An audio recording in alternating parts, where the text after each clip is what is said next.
The great hall of the Vorthak warship Death's Edge filled with loud cheers and alien laughter. Purple liquid splashed from crystal cups as hundreds of warriors celebrated their victory. Admiral Zethmore stood tall on the command platform, his forearms raised high above his scaled head. "Today we have crushed the human disease," Zethmore roared. His voice echoed through the ship's speakers, reaching every corner of the massive vessel. "No longer will these weak creatures spread like poison through our galaxy." The crowd of alien soldiers cheered louder. They had just finished the battle at Kepler 442, and the human fleet was nothing but floating metal and fire. Broken ships drifted in the cold darkness of space. Not one human vessel had escaped. Commander So-Young Kim floated in the wreckage of her ship, the Brave Heart. Her oxygen was running low, and her radio was barely working. She pressed her face against the cracked window of her damaged bridge and watched the alien celebration ships in the distance. Their lights blinked in patterns that meant joy and victory. "Stupid aliens," she whispered to herself. Blood ran down her forehead from a cut, but she was alive. "You have no idea what you just did." Far across the galaxy, in the hidden command center beneath Seoul, President Moon Dong-hyuk sat in darkness. The only light came from the blue screens around him. General Kang Hyun-sik stood beside his chair, both men watching the alien victory broadcasts. "Sir, the Phoenix Protocol message came through," said a young officer. Commander Kim sent it just before her ship went dark. President Moon nodded slowly. "So it begins. Contact Admiral Na-Yun Seo. Tell her the sleeping giant is waking up." On the alien homeworld of Vorthak Prime, massive screens showed images of burning human ships. Alien children pointed at the pictures and laughed. Their parents told them stories of how the dangerous humans would never hurt anyone again. "The human threat is over," said Counselor Thekra to the gathered crowd in the capital city. "Their ships are destroyed. Their colonies are defenseless. We can finally expand into their rich worlds without fear." The crowd cheered. They had been afraid of humans for years. These strange creatures from a small blue planet had spread through space too fast. They built cities on dead rocks and turned them into garden worlds. They made friends with other alien races too easily. Some Vorthak leaders worried that humans were becoming too powerful. Now that worry was gone. Captain Woo-Jin Lee sat in the captain's chair of his stealth ship Silent Dawn. His ship was invisible to alien sensors, floating just outside the battle zone. He watched the alien celebration through his ship's cameras and shook his head. "Poor fools," he said to his crew. "They think they won." Lieutenant Jiho Park, his second in command, looked confused. "Sir, didn't they win? Look at all those destroyed human ships." Captain Lee smiled. "Those weren't our real ships, Lieutenant. Those were just expensive toys filled with machines. Admiral Taemin Park knew this day would come. We've been ready for 2 years." The lieutenant's eyes went wide. "You mean..." "I mean Admiral Park is very much alive, and our real fleet is hidden where they'll never find it." Deep in the asteroid belt beyond Mars, huge machines worked in silence. Robot builders put together new warships in secret factories carved inside floating rocks. These ships were bigger and stronger than anything humans had built before. Dr. Yina Choi walked through one of these hidden shipyards, checking the progress. "How long until the new fleet is ready?" she asked her assistant. 3 months, Doctor. Maybe less if we push the workers harder." Dr. Choi nodded. "Good. The aliens think they have 3 years to divide up our space. They're wrong." Back on the Vorthak flagship, Admiral Zethmore was reading reports from his captains. The battle had been almost too easy. Human ships had fought bravely, but seemed weak and slow. Their weapons did little damage to Vorthak armor. "Strange," thought the Admiral. "Human ships fought much better in our last battles. These seemed almost empty." He pushed the thought away. Victory was victory. Commander So-Young Kim's ship drifted closer to a piece of wreckage. She could see bodies floating in space, but they weren't human bodies. They were perfectly made robots that looked like humans. Even up close, they were hard to tell from real people. "Clever," she whispered. "Admiral Park, you beautiful genius." Her radio crackled with static. Then a voice came through, weak, but clear. "This is Captain Woojin Lee of the Silent Dawn. Commander Kim, are you alive?" So young Kim nearly cried with relief. "Captain Lee, yes, I'm here. My ship is badly damaged, but I'm alive." "Hold tight, Commander, we're coming to get you. You did good work sending that message." "Captain, the aliens really think they won. They're celebrating like children." "Let them celebrate," Captain Lee said. "They'll learn the truth soon enough." On Earth, in the deep underground command centers, Admiral Naun Seo stood before a huge star map. Red dots showed where alien forces were moving into human space.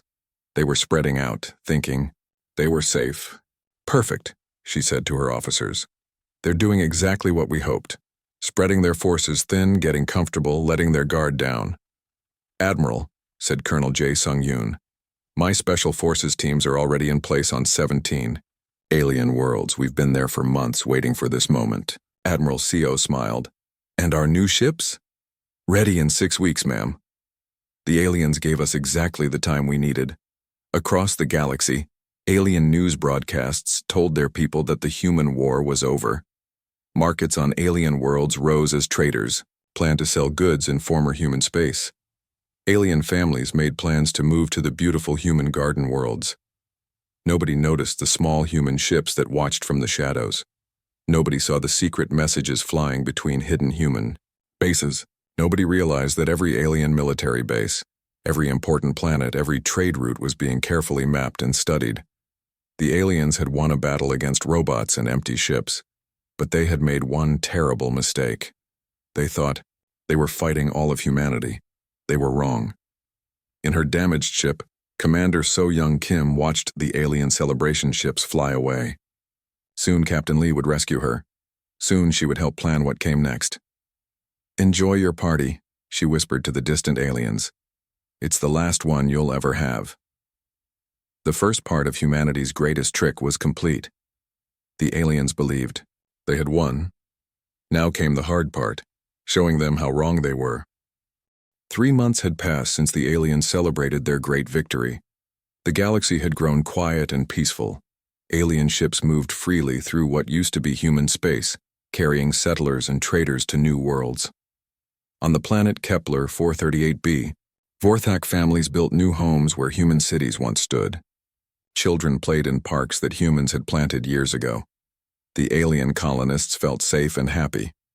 They had no idea they were being watched. Lieutenant Colonel Jae Sung-yoon crouched behind a rock on a hill above the new alien settlement. His special forces team had been hiding on this planet for 4 months. They looked like ordinary human refugees to anyone who might see them. But they were much more than that. "Sir," whispered Sergeant Dalsu Moon through the radio. "The alien patrol just passed. Their schedule hasn't changed in weeks." "Good," Jae Sung replied quietly. "Keep watching. Record everything. How many guards, what weapons they carry, when they sleep." Far below, alien children laughed as they played games. Their parents worked in fields that humans had farmed before the war. None of them knew that human soldiers watched every move they made. In space, Captain Woojin Lee's stealth ship Silent Dawn drifted past an alien supply convoy. The alien ships moved slowly, carrying food and building materials to new colonies. The alien captains felt so safe that they didn't even have their weapons ready. "Look at them," said Lieutenant Ji-ho Park, shaking his head. "They're not even trying to watch for enemies." Captain Lee smiled grimly. "Why would they? They think all the humans are dead." Commander So Young Kim, now recovered from her injuries, sat at the ship's scanning station. For 3 months, she had been mapping every alien ship that passed through this area. "Captain, I count 47 supply ships in the last week. They're bringing more colonists every day." "Perfect," Captain Lee said. "The more spread out they get, the easier our job becomes." Deep beneath the city of Seoul on Earth, President Moon Dong-hyuk walked through tunnels that most people didn't know existed. These underground halls had been built years ago, when humans first learned that aliens might attack them someday. "Mr. President," called Dr. Sung-ho Bae, hurrying to catch up. "The new weapons are ready for testing." They entered a huge underground chamber where scientists worked on strange machines. In the center sat a weapon that looked like a large silver tube with glowing blue crystals around it. "What does it do?" asked President Moon. Dr. Bay's eyes lit up with excitement. "It stops alien ships without destroying them. We learned how to build it by studying the wreckage from their attack. Their own technology gave us the idea." President Moon touched the smooth metal. "And it works?" "Yes, sir. We tested it on old human ships. It shuts down all power systems instantly. The ship stops moving, but the crew stays alive." "Good. We're not monsters like they are." In another part of the underground complex, Admiral Na Yun Seo stood before a massive screen showing the hidden human fleet. Hundreds of new ships floated in secret asteroid bases throughout the solar system. These ships were bigger and more powerful than anything humans had built before. "Admiral," said Captain Min Jun Han, saluting as he entered. "The new flagship Indomitable is ready for your inspection." Admiral Seo nodded. "How does she compare to our old ships?" 3 times bigger, 5 times stronger, and twice as fast. The aliens have never seen anything like her." Through the screen, Admiral Seo could see the massive ship. It was beautiful and terrifying at the same time. "How many ships do we have now?" 800 combat vessels, ma'am, plus support ships and transports. It's the largest fleet humanity has ever built." Admiral Seo smiled. "And the aliens think we have nothing left." On the alien homeworld of Vorthak Prime, Counselor Thekra read reports from the new colonies. Everything was going perfectly. Human worlds were being settled without any problems. No human ships had been seen anywhere. "The humans truly are finished," he told his advisors. "We should reduce our military patrols. We need those ships for trade and colonization instead." "Are you sure that's wise?" asked General Vorth. "What if some humans survived?" Counselor Thekra laughed. "General, we destroyed their entire fleet. We've occupied all their important worlds. If any humans lived, where would they hide? No, the threat is over." The general didn't look convinced, but he nodded anyway. "As you command, Counselor."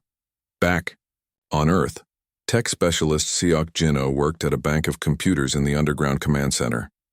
For months, he had been creating special computer programs designed to attack alien systems. "Sir," he called to his supervisor, "I've finished the virus programs. When we activate them, every alien defense system will stop working." "How long will it take?" 15 minutes to spread through their entire network. Then their own computers will start attacking their ships." The supervisor smiled. "The aliens taught us about their computer systems when they attacked us. Now we'll use that knowledge against them." In the asteroid belt, Dr. Yina Choi watched as robot workers put the finishing touches on the last of the new human warships. The secret shipyards had been working day and night for months. "Doctor," said her assistant, "we're ahead of schedule. All ships will be ready in 2 weeks." Dr. Choi looked at the rows of powerful new vessels. "Send word to Admiral Seo. Tell her Project Lazarus is complete." Light years away, Lieutenant Colonel Jae Sung-yoon received an encrypted message on his hidden communicator. He read it twice, then smiled for the first time in months. "Sergeant Moon," he called quietly. "Yes, sir?" "Tell all teams to prepare for final phase. The sleeping giant is about to wake up. On 17 different alien worlds, human special forces, soldiers got the same message. They had been waiting patiently, watching and learning. Now it was almost time to act." Commander So-young Kim intercepted an alien communication while monitoring their networks. "Captain Lee, you need to hear this." The message was from an alien admiral to his fleet. "Reduce patrols by 60%. Send extra ships to help with colonization. No human threats detected." Captain Lee laughed softly. "They're making our job easier every day." In the deep space between star systems, Admiral Taemin Park sat on the bridge of his hidden command ship. Everyone thought he was dead, killed in the battle 3 months ago. But he had been here all along, planning humanity's return. "Admiral," said his communications officer, "we just received the Phoenix Rising signal from Earth." "Admiral." Park stood up slowly. For 3 months he had waited for this moment. "Send the message to all ships. Tell them the hunt begins in 72 hours. Across the galaxy, hidden human ships received the same message. Soldiers who had been waiting in shadows prepared their weapons. Scientists activated their new inventions. The greatest military operation in human history was about to begin. The aliens had spent 3 months celebrating their victory and spreading across human space. They felt safe and powerful. Their guards were down, their fleets scattered. Their attention focused on building new homes instead of watching for enemies. They had no idea that humanity had been preparing for this moment since the day the war began. Soon they would learn that destroying a few robot ships was not the same as defeating the human race. The silence was about to end. The attack began at exactly midnight, Earth time. Across 17 star systems, the galaxy exploded into action all at once. Admiral Zethmore was eating his evening meal on the Vorthak flagship when every alarm on his ship started screaming. Red lights flashed throughout the bridge as his officers ran to their stations. "What's happening?" he roared, dropping his food. "Sir," shouted his communications officer, "we're detecting massive energy signatures throughout the sector. Unknown ships are appearing everywhere." "Unknown ships? That's impossible. The humans are dead." On his main screen, something appeared that made Admiral Zethmore's blood turn cold. A human warship 10 times larger than anything he had ever seen slowly moved out of the shadows. Its hull was black as space itself, covered with weapons that glowed with deadly blue light. "This is Admiral Taemin Park of the Earth Defense Force," came a calm voice over the radio. "Hello, Admiral Zethmore, did you miss me?" Admiral Zethmore's forearms began shaking. "Impossible, you're dead, we killed you." "You killed a robot copy. I've been watching you celebrate for 3 months." It was quite entertaining. Suddenly, more human ships appeared around the Vorthak fleet. These weren't the small, weak vessels from the first battle. These were giants, warships that dwarfed even the largest alien vessels. Captain Minjun Han stood on the bridge of the massive human flagship Indomitable. Around him, his crew worked calmly and efficiently. They had trained for this moment for months. "Sir," called his weapons officer, "all alien ships are in range. Target their engines only," Captain Han ordered. "We want prisoners, not corpses." The new human weapons fired streams of blue energy that struck the alien ships like lightning. But instead of exploding, the alien vessels simply stopped moving. Their lights went out, their engines died, but their life support systems kept working. "What did you do to us?" Admiral Zethmore screamed over the radio. "We learned from your technology," Admiral Park replied calmly. "Those are shutdown beams.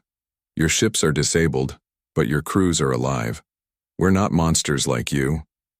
On the Poids, planet Kepler 438b, the alien colonists were sleeping peacefully when Lieutenant Colonel Jae Sung-yoon's Special Forces team struck. But this wasn't a violent attack. It was something much smarter. Sergeant Dalsu Moon and his team quietly entered the alien communication center. The guards were asleep. Jae Sung's people had put sleeping drugs in their water supply hours earlier. "All teams, this is Colonel Yoon," he whispered into his radio. "Execute Plan Phoenix. Remember, no unnecessary killing."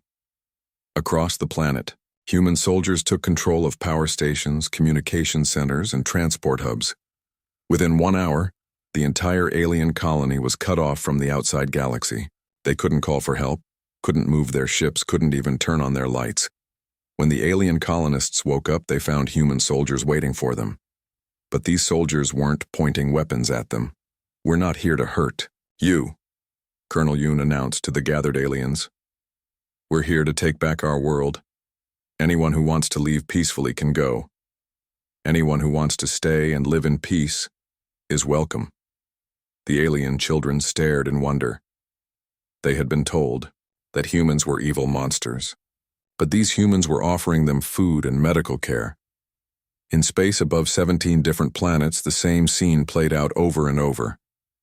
Human fleets appeared from nowhere, surrounding alien forces that were spread too thin to fight back. Effectively, tech specialist Seok Jin-oh sat in the communications center of Admiral Nayun Seo's command ship. His fingers flew across his computer keyboard as he launched the virus programs he had spent months creating. "Admiral," he called out excitedly, "the alien defense networks are going down all across the sector. Their own computers are attacking. Their systems On alien homeworlds, defense satellites suddenly turned their weapons on alien ships. Alien commanders watched in horror as their own technology betrayed them. "How is this possible?" screamed General Vorth from Vorthak Prime. Admiral Seo's voice came through every alien communication system at once. "You taught us about your technology when you attacked us. We learned from it. Now your own machines work for us." Colonel Eunji Yang led her marine boarding teams onto the disabled alien ships. They moved through the dark corridors with their weapons ready, but they didn't shoot unless the aliens shot first. "Remember," she told her soldiers, "we want their command staff alive. We need information about their other fleets." Most of the alien crews surrendered without fighting. They had never seen humans fight like this before, with such perfect coordination and overwhelming force. Captain Wu Jin Lee's stealth ship Silent Dawn appeared next to an alien supply convoy that was carrying weapons to a new colony. The alien captains panicked when they saw human ships materializing around them. "This is Captain Lee," he broadcast to the alien ships. "Drop your weapons and prepare to be boarded. Resist and we will disable your ships." One alien captain tried to run. His ship made it exactly 50 meters before human shutdown beams left, it floating dead in space. Commander So-Young Kim worked at her scanning station, coordinating the attack on 12 different alien positions at once. "Captain, the aliens are trying to call for reinforcements from their homeworlds. Let them try," Captain Lee smiled. "Tech specialist O's viruses are already in their communication systems. Every message they send will be scrambled." On Vorthak Prime, Counselor Thekra ran through the halls of the government building in panic. Reports were coming in from all over the galaxy, human fleets everywhere, alien colonies surrounded, their military forces completely surprised. "How many ships do they have?" he screamed at his military advisors. "We don't know, sir. They appear to have been building in secret for years. Our intelligence was completely wrong." "What about our main fleet?" "Cut off, sir. Unable to communicate or coordinate.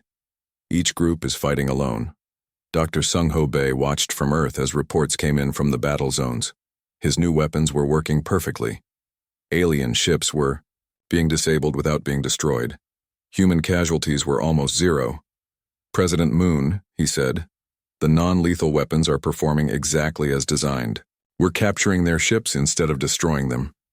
President Moon nodded approvingly. "Good. When this is over, we'll give them back their people and their ships. We're fighting to end this war, not to become conquerors." In the command center, beneath Seoul, Admiral Nayun Seo watched status reports from all 17 attack zones. Every human operation was succeeding beyond their best hopes. "Ma'am," called her operations officer, "we've achieved all primary objectives in sectors 7 through 12. Alien resistance is collapsing." "And casualties?" "Minimal on both sides, Admiral. The aliens are surrendering faster than we expected." "Admiral?" Park's voice came over the fleet communication system. "All ships, this is Admiral Park. Phase 1 is complete. The aliens know we're alive. Now let's show them what happens when you try to destroy humanity." Across the galaxy, alien forces that had been celebrating their victory 3 months ago now found themselves completely outmatched. The humans hadn't just survived. They had come back stronger than ever. The aliens were learning a hard lesson about Earth's children. Humans didn't stay down when knocked down. They got back up and they remembered everything you did to them. The celebration was over. Now came humanity's turn to dance. 6 weeks after humanity's surprise attack, the war was over. Fleet Admiral Kyung-Soo Choi stood on the observation deck of his flagship, looking down at the green and purple world of Vorthak Prime. The alien homeworld was beautiful, but its people were defeated. "Admiral," called his aide, Captain Ho-Sung Kim, "the Vorthak Council is ready to discuss surrender terms." Fleet Admiral Choi nodded slowly. "Send them to the conference room. And Captain, make sure they're treated with respect. They're about to learn what real honor looks like." In the conference room, Counselor Thekra sat across from Ambassador Hye-Rin Lim. The alien leader looked tired and broken. 3 months ago, he had been celebrating humanity's death. Now his own empire was defeated. "What are your terms?" Thekra asked quietly. Ambassador Lim placed a datapad on the table between them. Complete military surrender. Your war fleets will be dismantled. Reparations for the unprovoked attack on our colonies. And establishment of peace monitoring stations. Thekra looked at the terms carefully. That's all? You're not taking our worlds, not enslaving our people? We're not conquerors, Ambassador Lim said simply. We never were.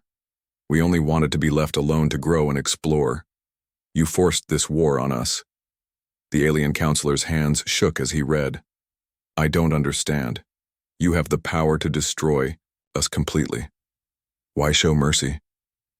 Ambassador Lim smiled sadly. Because that's who we are. We fight when we must, but we don't become monsters when we win.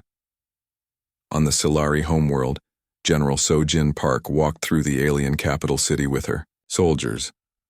The Solari people watched nervously from their windows.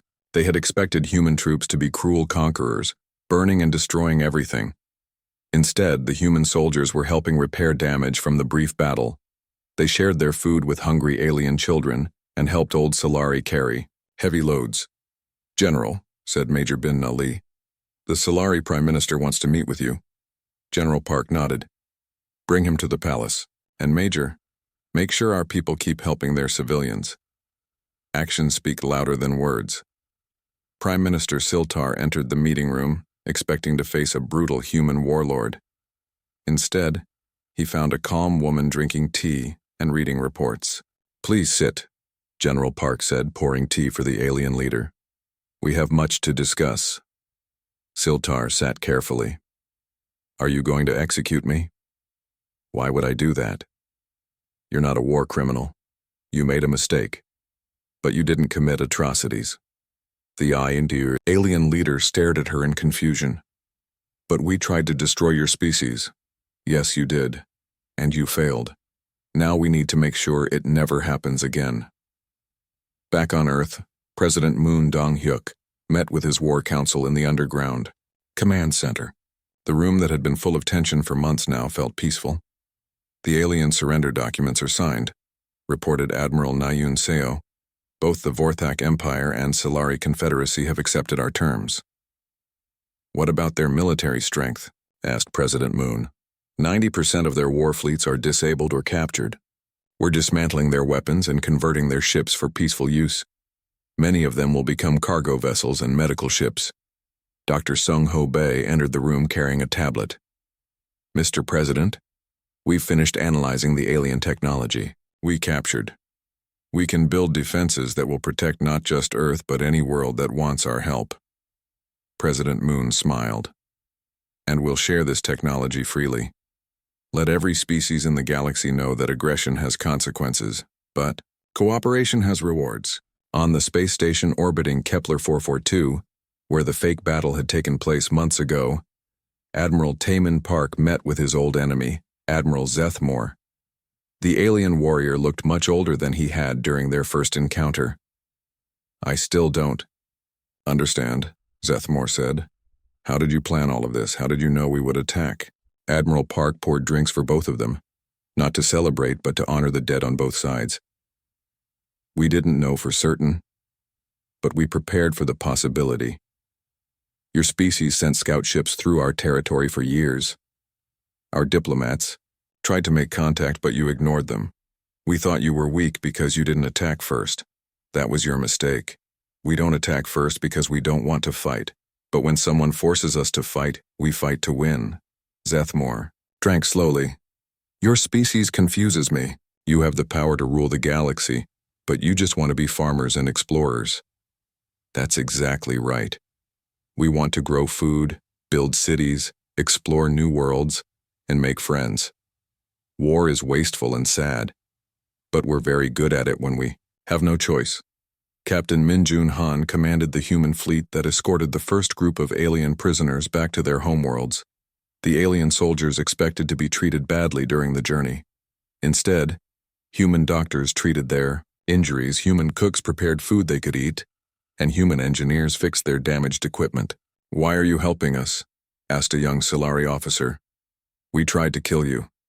Captain Han looked at the alien with kind eyes. Because the war is over. You're not our enemies anymore. You're just people who need to get home to their families. Tech. Specialist Sok Jin-oh worked in the new Galactic Communication Center on the moon. His job now was to help different alien species talk to each other peacefully instead of fighting. "Sir," called his assistant, "we're getting requests from 12 different species to join the new peace alliance." Sok-jin smiled. "Good. The more species that work together, the less likely we'll have another war like this one." Commander So-young Kim, now promoted to captain, stood on the bridge of her new ship, the New Dawn. Her mission was to patrol the borders between human and alien space, making sure both sides kept the peace. "Captain," called her communications officer, "we're receiving a distress call from a Vorthak cargo ship. Their engines have failed." "Set course to help them," Captain Kim ordered immediately. "Send our engineering team over as soon as we arrive." Her crew looked surprised. "Ma'am, they're former enemies. They're people in trouble. That's all that matters now." 1 year later, Fleet Admiral Kyung-soo Choi attended the first Galactic Peace Conference. Representatives from dozens of species gathered to sign the new treaties. Human, Vorthak, Solari, and many other aliens worked together to write laws that would prevent future wars. "This day marks a new beginning," Admiral Choi told the gathered delegates. "Not a human victory, not an alien defeat, but a victory for all intelligent life." Ambassador Hye-rin Lim stood to address the assembly. "Today we learn that the strongest species is not the one with the biggest weapons, but the one with the biggest heart. Humanity showed us that true strength comes from knowing when to fight and when to forgive." The conference ended with something that would have seemed impossible a year earlier: human and alien children playing together in the station's garden, while their parents planned a peaceful future among the stars. In his private office, President Moon Dong-hyuk read the final casualty reports from the war. The numbers made him both proud and sad. Fewer than 1,000 beings had died in the entire conflict, remarkable for a galactic war. Dr. Yi-na Choi entered with the latest reports from the former war zones. "Mr. President, the reconstruction is ahead of schedule. The alien worlds we liberated are thriving. Many of them are asking for human teachers and doctors to help them." President Moon smiled. "Send volunteers, not conquerors. Let them invite us, don't force ourselves on them." Admiral Taemin Park's final report was simple. "The enemy came to destroy us. Instead, they taught us to be stronger, wiser, and more united than ever before. In trying to end humanity, they helped us become the best version of ourselves." The galaxy had learned a hard lesson about the species from the small blue planet. Humans looked peaceful and friendly, and they were. But they were also something else, utterly unstoppable when protecting their families and friends. The aliens had toasted their victory too early. They discovered that humanity's greatest strength wasn't their weapons or their ships. It was their refusal to give up, their ability to unite when threatened, and their wisdom to show mercy when they won. The celebration was over. Now came the much harder work of building peace. But if any species could do it, it was the one that had turned their darkest defeat into their greatest victory. Humanity had answered. The galaxy listened.